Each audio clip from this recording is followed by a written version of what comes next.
ناظرین، میں ہوں منصور علی خان، اپنے ڈیل چینل کے اوپر آپ کو خوش آمدید کہیں گے۔ پچھلے 12 گھنٹے کی عام ترین خبروں کے ساتھ ایک دفعہ پھر آپ کے سامنے حاضر۔ آپ سے درخواست، چینل کو سبسکرائب کرنا مت بھولیے، بیل آئیکن پریس کیجئے۔ اگر آپ کو ہماری ویڈیو پسند آئے اسے لائک اور شیئر ضرور کیا کریں، اور جب میں ریکویسٹ کرتا ہوں کہ چینل کو سبسکرائب کیجئے تو یقین کیجئے کہ ہمارے لیے بہت امپورٹنٹ چیز ہے۔ اگر آپ کو ہمارا کانٹینٹ پسند آتا ہے تو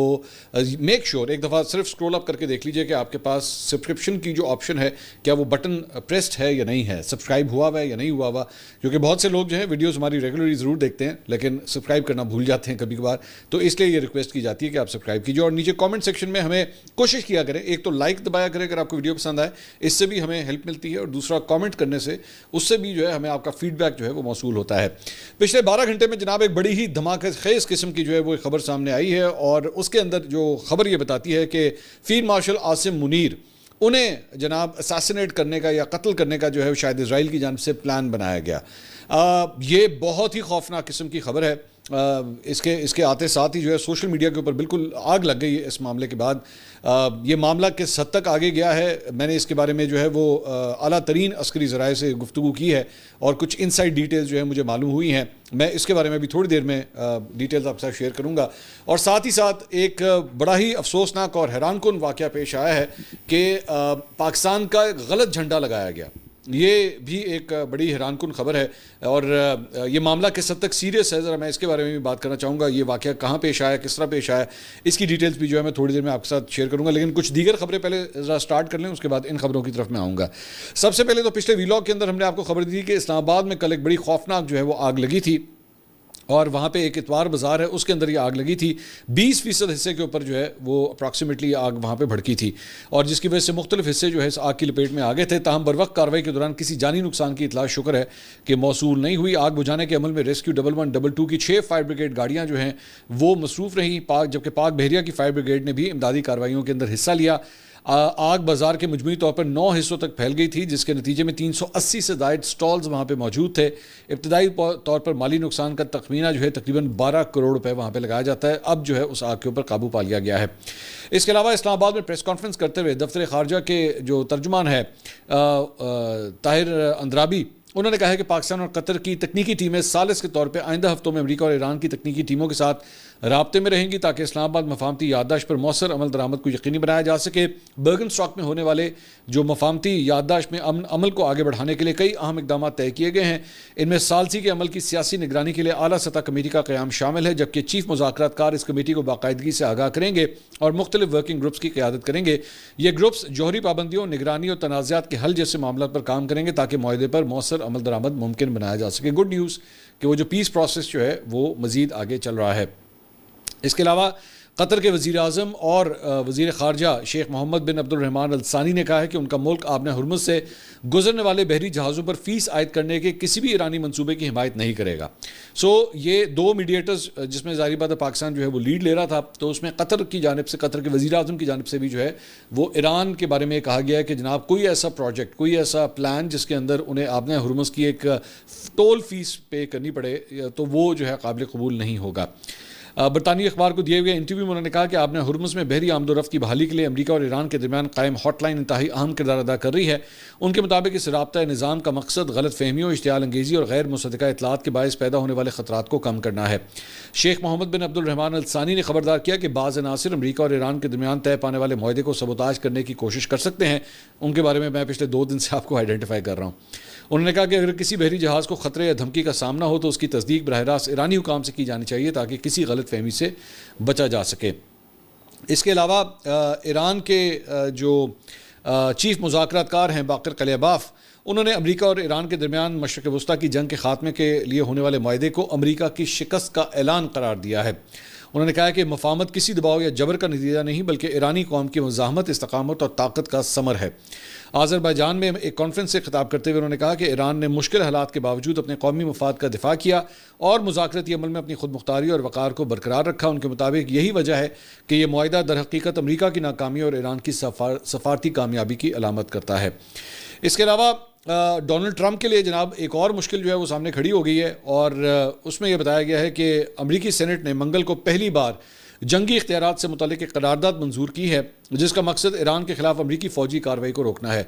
ڈونلڈ ٹرمپ کی اس تنازع کو حل کرنے کی کوششوں کو محتاط انداز میں جو ہے وہ قانون ساز دیکھ رہے ہیں، جیسے انتظامیہ نے خود کوشش شروع کیا تھا اور اب اس کے لیے کانگریس سے فنڈنگ درکار ہے۔ یہ 10ویں بار تھا کہ سینٹ نے جنگ روکنے کی کوشش کی اور 50 کے مقابلے میں 48 ووٹوں سے آنے والا نتیجہ ماضی کی کوششوں کے برعکس ایک حیران کن تبدیلی تھی۔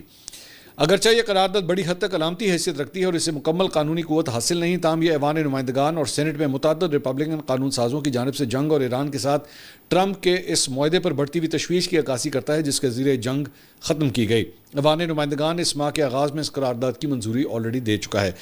دو مختلف ہاؤسز سے جو ہے وہ ڈونلڈ ٹرمپ کے لیے پیسوں کے حوالے سے جو ہے وہ پرابلم آ گئی ہے کہ جناب جب تک ان کی اجازت نہیں ہوگی اب آپ مزید موو فارورڈ آگے نہیں کر سکتے، تو ڈونلڈ ٹرمپ کے لیے مشکلات ہیں۔ اس کے علاوہ وال اسٹریٹ جرنل نے جناب رپورٹ کیا ہے کہ ٹرمپ کی سوشل میڈیا پوسٹ نے بارہا امریکہ اور ایران کے درمیان اب مذاکرات میں خلل ڈالا ہے، جس سے ایرانی مذاکرات کار مایوس ہوئے اور بعض اوقات بات چیت عارضی طور پر بھی رک گئی۔ اب وہی میں نے آپ کو اس پہ رپورٹ بھی کیا تھا جب میں وہاں پہ برگن اسٹاک کے ریزورٹ پہ موجود تھا، تو میں نے آپ سے کہا تھا کہ جناب ڈونلڈ ٹرمپ کا وہ جو ٹویٹ ہے اس سے بھی ایرانی جو ہے وہ کافی حد تک خفا ہیں، اور بعد میں ایرانی وفد نے یہ کہا بھی میڈیا سے بات کرتے ہوئے کہ یہ موقع جو ہے یہ غلط تھا جس موقع کے اوپر جو ہے وہ ایکچولی ڈونلڈ ٹرمپ کی وہ دھمکیاں میں ٹویٹ جو ہے وہ سامنے آئی تھی۔ وال اسٹریٹ جرنل بھی اب اس بات کو کنفرم کر رہا ہے کہ ایسا ہی ہوا ہے، اس کی ٹویٹ سے جو ہے کافی مسائل پیدا ہوئے ہیں۔ ایرانی حکام نے ٹرمپ کے مذاکراتی انداز کا گہرائی سے مطالعہ کیا، جس میں ان کی کتاب the art of the deal کا مطالعہ اور ماہرین نفسیات سے مشاورت بھی شامل تھی تاکہ ان کے رویے کی بہتر پیشگوئی جو ہے وہ کی جا سکے۔ ثالثوں نے ایران کو مشورہ دیا کہ وہ ٹرمپ کے عوامی بیانات کے بجائے ان باتوں پر توجہ دے جو امریکی مذاکرات کار نجی طور پر کہہ رہے تھے۔ اس کے باوجود ٹرمپ کے غیر متوقع طرز عمل سے ایران سے کوئی بڑی اضافی رعایت حاصل نہیں ہو سکی۔ کئی مواقع پر ایران نے بالآخر وہ نتائج حاصل کر لیے جو وہ چاہتا تھا، ٹرمپ کی عوامی دھمکیوں کے باوجود، جن میں مختصر جنگ بندیوں کا حصول اور معاہدوں میں اپنے حق میں زبان شامل کروانا بھی شامل تھا۔ اس کے علاوہ امریکہ کی حمایت سے امریکی دارالحکومت واشنگٹن میں اسرائیل اور لبنان کے درمیان ایک پائلٹ منصوبے پر اس وقت بات چیت جاری ہے۔ اسرائیلی حکام کا کہنا ہے کہ یہ منصوبے کے تحت جنوبی لبنان کے بعض علاقوں کا کنٹرول لبنانی مسلح افواج کے حوالے کیا جائے گا۔ اچھا جی، اس کے علاوہ جو ایک بڑی خبر جو فیلڈ مارشل عاصم منیر کو جو ہے وہ ٹارگٹ کرنے کے حوالے سے جو ہے وہ سامنے آئی ہے، بیسکلی یہ امریکی صحافی ہیں ماریو نفیل، انہوں نے برازیل کے ایک صحافی پیپے اسکوبار انہوں نے ایک پوڈ کاسٹ کیا یا انٹرویو کیا، اور برازیلین صحافی نے جو ہے وہ گفتگو کرتے ہوئے یہاں پہ ایک حیران کن بات کی۔ اس نے دعویٰ کیا کہ پاکستانی فوجی انٹیلیجنس نے انتہائی قابل اعتماد معلومات حاصل کی کہ موساد یعنی کہ اسرائیلی انٹیلیجنس ایجنسی جو ہے مبینہ طور پر بنجمن نیتنیاہو کے احکامات پر فیلڈ مارشل عاصم منیر اور ممکنہ طور پر سوئٹزرلینڈ جانے والے باقی پاکستانی وفد کے خلاف ایک قاتلانہ حملے کی تیاری کر رہی تھی۔ اس کے بعد پاکستانیوں نے اپنے روایتی ثالثوں کے ذریعے مقرر کے انداز کے مطابق شاید عمان کے ذریعے، اب یہ برازیلین وہ صحافی ہے جو یہ سارا کچھ کلیم کر رہا ہے کہ مطابق شاید عمان کے ذریعے اسرائیل کو براہ راست پیغام بھیجا، اگر تم نے ہمارے وفد کو ہاتھ لگایا تو ہم تمہیں نقشہ عالم سے مٹا دیں گے، بس یعنی ہم تمہیں صفحہ ہستی سے مٹا کے رکھ دیں گے اگر تم نے ہمارے وفد کو ٹارگٹ کرنے کی کوشش کی۔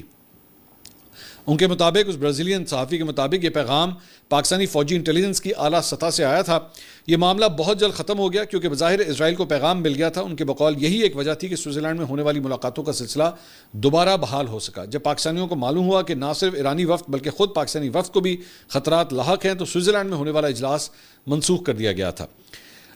چنانچہ ہفتے سے پہلے ملاقاتیں ختم ہو گئی تھیں اور صرف اس وقت دوبارہ شروع ہوئیں جب حالات نسبتاً معمول پر آ گئے۔ بیسکلی یہ جو برازیلین صحافی ہے اسکوبار، یہ جو کلیم کر رہا ہے کہ جناب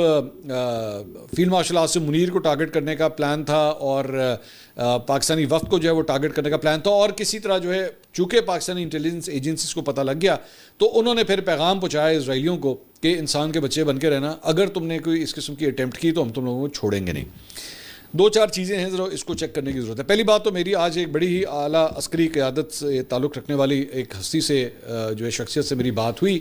تو میں نے ان سے پوچھا کہ جی یہ خبر کے اندر کتنی صداقت ہے، کہ کیا ایسا کچھ ہوا ہے؟ انہوں نے کہا جی ایبسولوٹلی ربش، یہ لفظ ایکچولی استعمال کیا گیا کہ جی ایبسولوٹلی ربش، ایسا کچھ بھی نہیں ہوا، اور نہ جب ایسا ہوا ہی نہیں سرے سے تو کیا اسرائیل سے جو ہے وہ رابطہ کرنا یا وایا عمان ان کو کوئی پیغام پہنچانا کہ اگر تم نے ایسا کیا تو یہ کر دیا جائے گا۔ اب اس میں دو تین اور بھی ایسپیکٹس آتے ہیں۔ دیکھیے اگر آپ اس کو ایک P R point of view سے اگر بات کریں نا، اب برازیلین صحافی کا کوئی تعلق پاکستان سے تو ہے نہیں، لیکن وہ جو بات کر رہا ہے، اس کی جو بات اسٹیبلش ہو رہی ہے وہ یہ ہے، اس کی بات سے یہ پتہ لگتا ہے، پہلی بات دوبارہ میں کہہ رہا ہوں کہ ایسا ہوا نہیں، لیکن اس کی بات سے ایسا پتہ لگتا ہے کہ فیلڈ مارشل عاصم منیر جو ہیں وہ اسرائیل کی آنکھ کو کتنا کھٹکتے ہیں. ٹھیک ہے. سو اگر ایک سٹوری برازیلین صحافی نے بلڈ کی ہے تو ایکچولی تو اس کے اوپر اور بھی اس کو بلڈ کیا جایا جا سکتا تھا کہ ہاں جی دیکھیں یہ سارا کچھ کیا جا رہا تھا اور اس کے بعد جو ہے وہ پاکستانی انٹیلیجنس نے جو ہے وہ اس کو ڈیٹیکٹ کر لیا, اس کو چیک کر لیا اور اس کے بعد ان کو پیغام پہنچایا کہ انسان کے بچے بن کے رہنا ورنہ تمہاری سوچ سے باہر ہے, تمہارا کیا حل ہوگا. پہلی بات تو یہ, میں نہیں سمجھتا کہ اسرائیل جو ہے وہ اتنی بڑی بیوقوفی کر سکتا ہے کہ وہ پاکستانی وفد کو جو ہے وہ ٹارگٹ کرے, کیونکہ آپ ذہن میں رکھیے گا میں نتھنگ اگینسٹ ایران ہمارے ہمسایہ مطلب برادر ملک کی ہے ہمارا اور بہت اچھا ریلیشن شپ ہے ایران کے ساتھ, لیکن اس کے باوجود دونوں کے جو ڈیفنس سٹیٹس ہے نا اس کے اندر ڈفرینس ہے. ان کے پاس ڈرونز کی, بیلسٹک میزائلوں کی ٹھیک ہے ایک تعداد موجود ہے, پاکستان کے پاس بھی ہے. آپ نے جو کچھ ایران کے حوالے سے دیکھا ہے نا یہ پچھلے 2-2.5-3 مہینے کے اندر جو کچھ بھی آپ نے ان کی آرسنل کو دیکھا, جس قسم کے میزائل پروگرام کا استعمال کیا گیا اس کو آپ نے دیکھا, پاکستان کی طاقت اس سے بھی زیادہ ہے. یہ پہلے میں آپ کو بڑا کلیئر بتا دوں ایک چیز. دوسرا سب سے امپورٹنٹ بات یہ کہ ایران جو ہے وہ ایک نیوکلیئر پاور نہیں ہے, پاکستان ایک نیوکلیئر پاور ہے. ٹھیک ہے.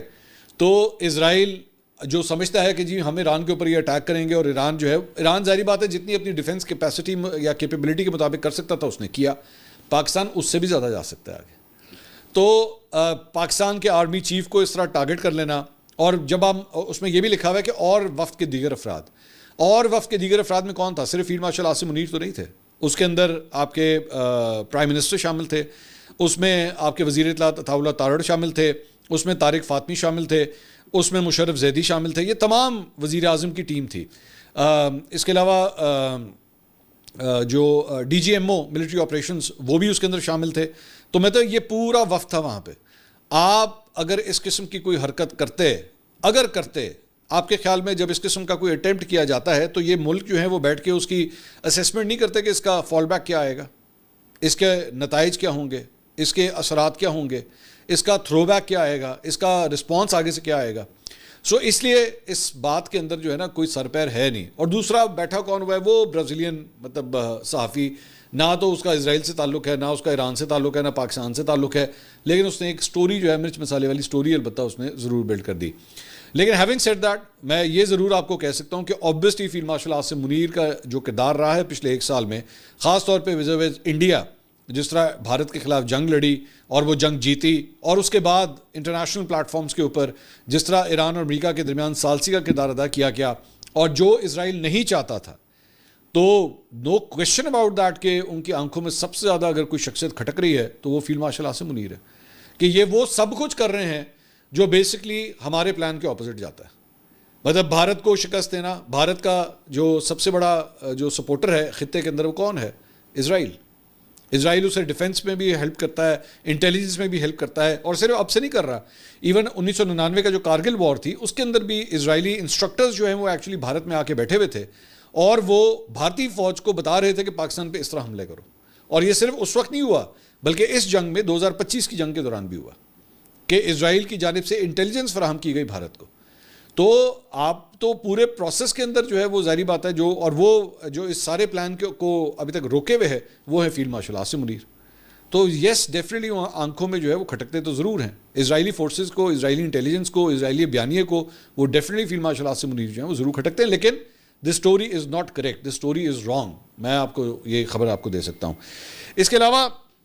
ایک اور جو واقعہ جو میں آپ سے ڈسکس کرنا چاہتا ہوں, یہ ایکچولی کھیل کے میدان سے ہے لیکن اس کے ڈپلومیٹک ایکچولی ریپریکاشنز بہت زیادہ ہیں. بڑا امپورٹنٹ ہے کہ واقعہ پیش آیا ہے. بیسکلی FIH پرو لیگ ہاکی جو ہے, یہ لیگ ہاکی کی چل رہی تھی, بلکہ چل رہی ہے. اس میں پاکستان اور بھارت کی ٹیمیں جو ہیں وہ کل میچ میں آمنے سامنے تھیں. اب آپ جانتے ہیں کہ ایک روایتی ٹینشن تو وہاں پہ ہوتی ہے, پاکستان اور بھارت چاہے کسی بھی میدان میں آمنے سامنے ہو تو وہ روایتی ٹینشن تو ہوتی ہے. بھارت نے پاکستان کو 4-3 سے 3 کے مقابلے میں 4 گول سے شکست دی. دیٹ از فائن, وہ ایک کھیل کا میدان ہے, دیٹ از ڈفرینٹ. لیکن وہاں پہ ہوا یہ کہ اس میچ سے پہلے جو قومی پرچم لائے جاتے ہیں دونوں ممالک کے, اس میں پاکستان کا جو جھنڈا دکھایا گیا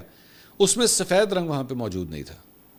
اب ویسے تو اگر سفید رنگ وہاں پہ موجود نہ ہو تو مسلم لیگ نون کا جھنڈا بن جاتا ہے کیونکہ ان کا بھی جھنڈا بالکل وہی ہے. لیکن یہاں پہ بات پاکستان کی ہو رہی تھی. پاکستان کا غلط جھنڈا جو ہے وہ میدان میں لایا گیا, اور اس کے بعد میچ جب ہو گیا تو اس کے بعد یہ جو انٹرنیشنل ہاکی فیڈریشن ہے انہوں نے باقاعدہ طور پہ پاکستان سے اس کی معافی مانگی